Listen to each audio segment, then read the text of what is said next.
Etnohábitat de interpretación agrosostenible.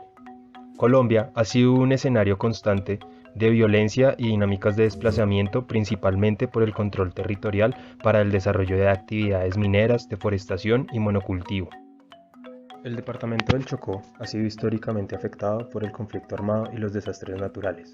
Aunque su población equivale solo al 1% del total nacional, en el 2018 ocupó el primer lugar en personas desplazadas masivamente, el sexto en víctimas por restricción a la movilidad y el primero en número de personas afectadas por desastres de origen natural, con por lo menos 20% de la población del departamento afectada, dejando con esto una gran cantidad de familias desplazadas sin ningún tipo de espacio productivo, adicionalmente del deterioro medioambiental.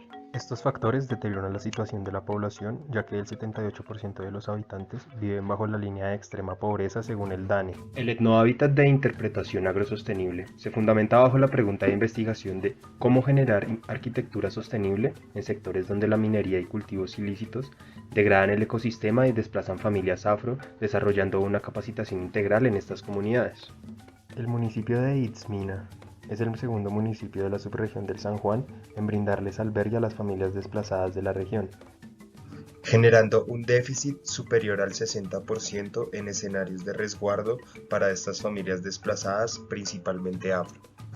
En cuanto a la caracterización regional del problema, se evidenciaron dinámicas de desplazamiento hacia el casco urbano, con cerca del 40% de las familias asentadas en este sitio, sin ningún tipo de atención o espacio para su albergue y refugio. En el casco urbano del municipio de Itzmina se evidencia una serie de asentamientos de estas familias desplazadas que se ha establecido en los bordes del río San Juan y la quebrada San Pablo. Adicional a esto, se identifica una serie de focos de deforestación por actividades relacionadas con la minería, esto principalmente sobre los bordes del cuerpo de agua, afectando el ecosistema. Identificando el principal foco de deforestación, se decide implantar en este espacio un modelo de hábitat agrosostenible, con el fin de promover y generar espacios comunitarios menos dependientes del sistema globalizado, fortaleciendo lazos entre comunidades víctimas del conflicto. El lote a intervenir corresponde a suelo de expansión urbana, con un área total de 3.1 hectáreas, en su mayor parte es plano. En cuanto a las determinantes físicas, presenta un territorio bastante húmedo y selvático. La incidencia solar mensual es de 3 a 5 horas de luz solar directa diaria, principalmente en las mañanas, por esto la ubicación de los cultivos hacia el lado oriental.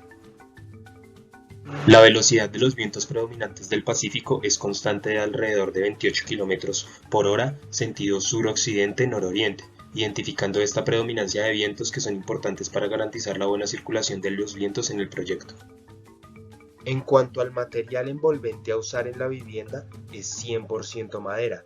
Esto con el fin de potencializar la actividad silvicultora de la región, también por la facilidad de manejo que tiene este material, además de ser un material 100% reciclable. La forma de implantación del proyecto va relacionada con una analogía a los instrumentos más arraigados de las comunidades afro, los tambores y la marimba de Chonta, relacionándolos con un trenzado peatonal, puesto que estos elementos han sido siempre representativos de estas comunidades étnicas, preservando los valores ancestrales que transmiten por medio de sus cantos y lamentos.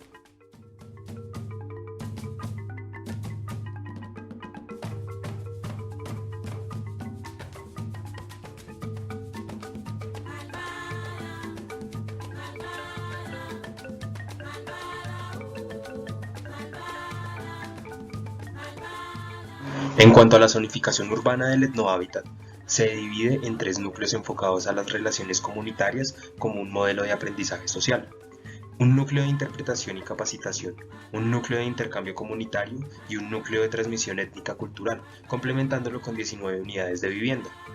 A su vez, el trazado peatonal se trenza con estos 3 núcleos permitiendo la circulación por todo el proyecto. Adicional a estos núcleos se plantean zonas de cultivo y bosques de alimentos en las zonas circundantes al etnohábitat para generar dinámicas sociales de cultivo y aportar a la evaporación de la humedad. Las 19 unidades de vivienda dan respuesta a 152 usuarios mínimos. Estas se elevan del terreno a 2 metros y van rotadas con relación a la pendiente del terreno y la predominancia de los vientos. La vivienda está conformada como un elemento rectangular, donde una terraza se configura como elemento jerarquizador del acceso. Un hall de repartición, el cual divide el área social, conformada por la sala, el comedor y la cocina, y el área privada, conformada por 3 habitaciones, 2 baños, el patio de ropas donde se ubicará el cultivo hidropónico. Anexo a las viviendas, se establecerán huertas o camas de cultivo comunitarias, donde se ubicarán las pilas de compostaje.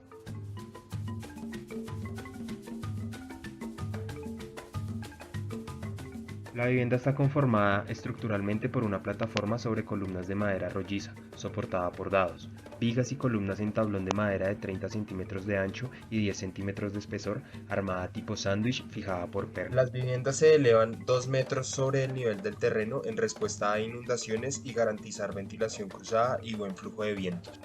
Los envolventes relacionados a los tejidos de palmiche y esparto y cerramientos apersianados con el fin de garantizar la ventilación cruzada de estas viviendas que irán comunicadas entre sí por medio de pasarelas de conexión. En cuanto al diseño de estas viviendas, se prioriza la captación de aguas lluvias por medio de la inclinación de las cubiertas, canalizando y dirigiendo estas aguas lluvias a tanques elevados dentro de la vivienda con el fin de repartir por gravedad estas aguas, dada la cantidad de agua recolectada por el agua lluvia.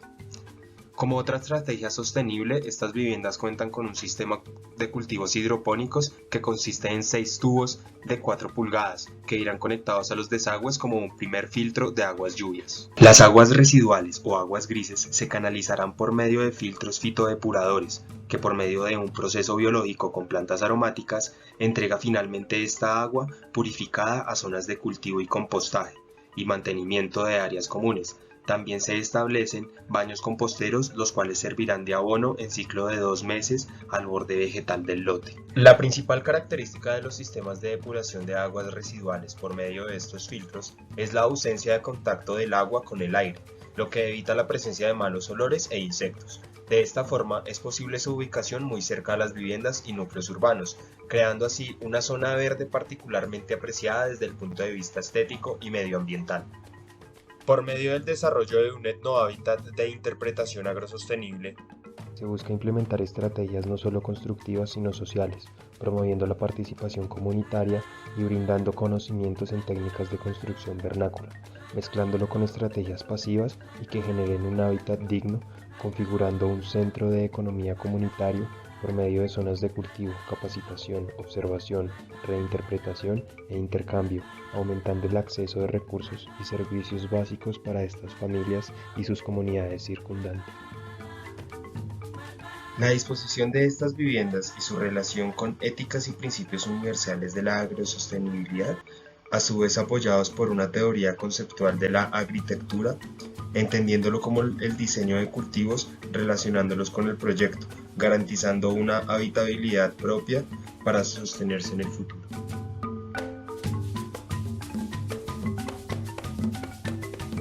En cuanto a la energía eléctrica usada en el proyecto y teniendo en cuenta el enfoque sostenible, se plantea posicionar 2 pequeñas turbinas hidráulicas en la quebrada Santa Sofía. Estas turbinas funcionan las 24 horas del día aprovechando asimismo estas corrientes naturales de agua que se encuentran en el lote. Generando 100 vatios de energía cada turbina, tendríamos energía suficiente para satisfacer las necesidades de los usuarios de todo el proyecto. Como núcleo de interpretación afro, se eleva una plataforma productiva, a manera de espacio de intercambio cultural, que por medio de camas de cultivo, cultivos hidropónicos y chagras, como lugares de preservación de semillas nativas y saberes ancestrales. Este espacio cultural, a su vez, funciona de escenario para la capacitación de labores como agricultura, carpintería, alfarería, así como talleres de construcción vernáculas. Finalmente, y como último lugar complementario del etnohábitat, se plantea un núcleo de observación ambiental, con el fin de promover la constante práctica de la agricultura, aún con circunstancias adversas. En este espacio se plantean cultivos exteriores, mientras que al interior del núcleo se dividen en espacios como semilleros, invernaderos, laboratorios y lumbricultivos, así como espacios de servicios para el público en general, puesto que su función está destinada a toda la comunidad.